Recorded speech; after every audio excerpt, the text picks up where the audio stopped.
The movie begins by showing Simba, the Lion King, who now has a daughter named Kahara after marrying Nala.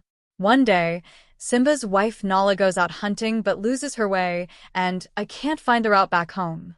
She sits under a tree, hoping Simba will come to take her back. As expected, Simba sets out to find her.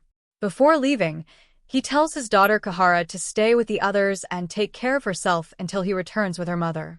Kahara is enjoying her time with other animals when Rafiki, who is her grandfather in the movie, arrives. To cheer Kahara up, he offers to tell her a story, saying, "Come, Kahara, I'll tell you a story." He begins the story of a lion named Mufasa, who was initially known as a stray, but later became a king. This is where the main story starts, and we see young Mufasa living with his parents in a barren land where the animals were suffering due to the lack of rain for many years. One day, Mufasa asks his parents about the mountains from which a light seems to be coming. His mother tells him that the place is called Malil, and someday they will surely go there, as it is said to be a land where animals live in peace and abundance. While they're talking, it suddenly starts raining, and all the animals rejoice. Little did they know that this happiness would soon turn into misfortune. The rain intensifies, and a flood sweeps through the area. Many animals drown, and young Mufasa gets caught in the floodwaters. His father immediately jumps in to save him, grabs him by the mouth, and throws him onto a rock before he himself could drown. His mother tries to call him over, but Mufasa is scared. Just then, an elephant appears, and in the chaos, a branch Mufasa was standing on breaks, and he falls back into the water. Fortunately, he finds a floating log, climbs onto it, and saves himself. The current carries Mufasa to a small pond, where he meets another young lion named Taka. Taka, seeing Mufasa struggling in the water, warns him about large crocodiles following him. Frightened, Mufasa quickly swims to the shore, where Taka helps him out. However, it seems like it's too late as the crocodiles are already very close to them. Fortunately, Taka's mother arrives just in time and scares the crocodiles away, saving both of them. Taka then asks his mother if they can take Mufasa home with them, but she refuses, explaining that their group doesn't accept outsiders. Hearing this, Mufasa pleads, "I'm not a stray. My dad is the king of our area, but a flood separated me from my parents." His sad story touches Taka's mother, and she decides to take him home. When they reach home, Taka's father is displeased and refuses to accept Mufasa into their group. Mufasa once again insists, "I'm not a stray. My mom and dad will surely come looking for me one day. Besides, I'm very talented. I can run so fast that I can even beat you in a race." Hearing this, the king agrees, saying, "All right, if that's the case, race Taka. If you can beat him, we'll let you stay with us." The race begins, and Taka's speed is clearly superior to Mufasa's. At one point, Mufasa accidentally falls into the water and nearly drowns, but Taka saves him just in time. Even though Taka could have easily won the race, he slows down and lets Mufasa win, as he wants a brother and a friend. Seeing this, Taka's father becomes furious, but Taka is happy because he now has a brother and a friend. However, his father warns him, "Be careful, Taka. The one you consider your brother might take everything from you one day." As time passes, Mufasa and Taka grow up together, enjoying each other's company. They play with other animals, but Taka's father never fully accepts Mufasa as a member of their group and continues to see him as an outsider. One day, Mufasa goes hunting with Taka's mother, while Taka secretly follows them. Before they can catch a deer, they encounter a great danger, white lions, who are far stronger than them. Seeing the white lions, Taka hides, which Taka's mother notices. When the white lions attack the deer in their territory, Taka's mother confronts them, and a fight ensues. To protect Taka's mother, Mufasa bravely fights the white lions alone and even manages to kill one of them. The other white lion, seeing his companion dead, retreats. Back home, Taka's mother tells the Lion King about Mufasa's bravery, saying, "If it weren't for Mufasa, I wouldn't have survived today. He fought those powerful lions alone and saved my life." For the first time, the king acknowledges Mufasa's courage and expresses his gratitude, promising to always be indebted to him. Mufasa warns the king that the white lions might seek revenge and suggests sending a spy to gather information. Following Mufasa's advice, the king sends a spy who discovers that the white lion Mufasa killed was the son of their king. Enraged by his son's death, the White Lion King executes the lion who had left his son behind to die and prepares for revenge. The spy returns and informs the king about the white lion's strength and ruthlessness, stating that they are far stronger and faster than them. Hearing this, the king becomes fearful and tells Taka that if he wants to be the next king, he must leave, or else nothing will be left of their group. At dawn, Taka's mother tells Taka and Mufasa about Malil, the place of light they saw in the mountains. She instructs them to go there and stay until the danger passes so that they can return to reclaim their kingdom when the time is right. Taka and Mufasa set off on their journey, but soon, the White Lion King and his group arrive and question Taka's father about who killed their prince.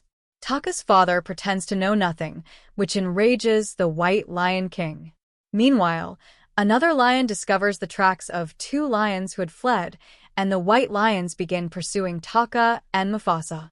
Seeing the lions getting closer, Mufasa suggests standing their ground and fighting back, but Taka disagrees, saying, "They outnumber us. We should run." As they argue, the white lions catch up and demand to know who killed their prince. Without hesitation, Mufasa steps forward and boldly declares, "I did it. I'm the one who killed him." However, the white lions don't believe him, as they can smell royal blood on Taka. Convinced that Taka is the killer, they target him instead. Despite Mufasa pleading for mercy and insisting that it was his fault, the white lions remain focused on Taka. Taka grabs Mufasa, and they both run until they reach the edge of a cliff overlooking a river below. With no other option, Taka leaps into the river with Mufasa, and the current carries them to a safer area. Exhausted and starving, they wander through the forest, searching for food. Soon, they smell something and follow the scent, hoping to find another lion. To their surprise, they discover a lioness named Sarabi. Relieved to see others like them, Sarabi shares her tragic story. The white lions had attacked and killed her entire group, leaving her as the sole survivor. Sarabi introduces them to a small bird named Shazu, who acts as her scout and bodyguard. She tells them that she, too, is headed to Malil for safety. They decide to continue their journey together. As they travel, they catch the scent of food again, only to realize that it's a group of monkeys. Before they can hunt, they encounter Rafiki, a young monkey who has been abandoned by his own kind. Just as they are about to attack Rafiki, he claims to know the way to Malil. Surprised, they spare his life and include him in their group. During the journey, Sarabi senses from the wind that the white lions are still pursuing them. She warns the group not to rest, and they press on. Along the way, Taka confesses to Mufasa that he has started liking Sarabi. Mufasa gives him advice on how to impress her, suggesting that he compliment her scent, saying, "Tell her she smells like roses." Girls love that kind of talk. Taka follows the advice, and Sarabi is indeed charmed by his words. Soon, they encounter a herd of elephants. Meanwhile, the white lions, using their ability to leap great distances, close in on them. To evade the lions, Sarabi climbs a tree and breaks a beehive, causing a swarm of bees to attack the elephants. In the ensuing chaos, the white lions become entangled among the panicked elephants, giving the group a chance to escape. However, Sarabi loses her balance and falls into the herd. Just as an elephant is about to trample her, Mufasa leaps in and shields her with his body, saving her life. The stampede causes rock pillars to collapse, blocking the path of the white lions and eliminating the immediate threat. Although Sarabi is unconscious, Rafiki rushes to her aid and revives her by pressing certain nerves on her neck. When Sarabi regains consciousness, she asks who saved her. Without hesitation, Mufasa lies, saying that Taka saved her.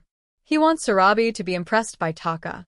Surprised, Taka silently wonders why Mufasa would lie. Sarabi thanks Taka, while Rafiki, having witnessed everything, gains immense respect for Mufasa, realizing that he is not only brave but also selfless and kind-hearted. As they continue their journey, they reach snowy mountains. Although they are close to Malil, their tracks in the snow pose a risk of being discovered by the white lions. Mufasa requests Shazu to fly behind them and erase their footprints. His plan works perfectly, as the white lions, upon reaching the area, find no tracks and are left confused about which direction to follow. Impressed by Mufasa's cleverness, Sarabi starts to realize that it was Mufasa who saved her and not Taka. She also deduces that it was Mufasa who had noticed her rose-like scent. Feeling drawn to Mufasa, she tries to make him confess the truth. Mufasa, however, continues to insist that it was Taka who did everything. Observing Sarabi and Mufasa getting closer, Taka grows jealous and begins recalling his father's warning that one day, Mufasa might take everything from him. Overcome by jealousy and anger, Taka goes to the white lions and reveals Mufasa's location, offering to help them capture him. He says, "Follow my tracks to Malil. There, you'll find Mufasa, and you can kill him." That night, Taka returns to the group, pretending as if nothing has happened. The next morning, they resume their journey and finally reach Malil. Seeing the peaceful land, Mufasa is overjoyed, remembering how he had always dreamt of coming here with his parents. The animals in Malil live in harmony, with no fights or conflicts. However, their peace is short-lived as the white lions arrive, striking fear among all the animals. Mufasa is shocked, unable to understand how the white lions tracked them down. He remains unaware of Taka's betrayal. Without wasting time, the White Lion King attacks Mufasa. Though Mufasa initially manages to push him away, Taka steps forward and reveals the truth, admitting that he led the white lions there. Heartbroken by his brother's betrayal, Mufasa becomes vulnerable, and the White Lion King takes advantage of the moment, lifting Mufasa and throwing him off a cliff. Fortunately, Mufasa lands on a small ledge. From there, he calls out to the animals, urging them to unite and fight back, saying, "If you don't help me now, these white lions will one day eat your children. You're not weak. Together, we can defeat them." Inspired by his words, the animals muster their courage, form a group, and charge at the white lions. Meanwhile, the lionesses attack Mufasa, injuring him severely. Seeing Mufasa wounded, the White Lion King approaches to finish him off. Just then, Taka, overwhelmed by guilt and memories of their brotherhood, jumps in to save Mufasa. He pleads with the White Lion King to spare Mufasa, but the king, driven by revenge, strikes again. This time, Taka steps in and takes the hit, getting injured in the process. Realizing that they must fight together, Mufasa and Taka join forces against the White Lion King. As their battle continues, an earthquake shakes the mountain, causing its surface to crack. All three, Mufasa, Taka, and the White Lion King, fall into the river below. Mufasa notices a large boulder falling toward them and quickly pushes the White Lion King under it. The boulder crushes the White Lion King, killing him instantly. With their leader dead, the remaining white lions flee in fear. The animals of Malil crown Mufasa as their new king, praising his bravery. Soon after, Mufasa's mother arrives. Though she doesn't initially recognize her grown-up son, she identifies him by his name. Their reunion is emotional, but Mufasa is saddened to learn that his father has passed away.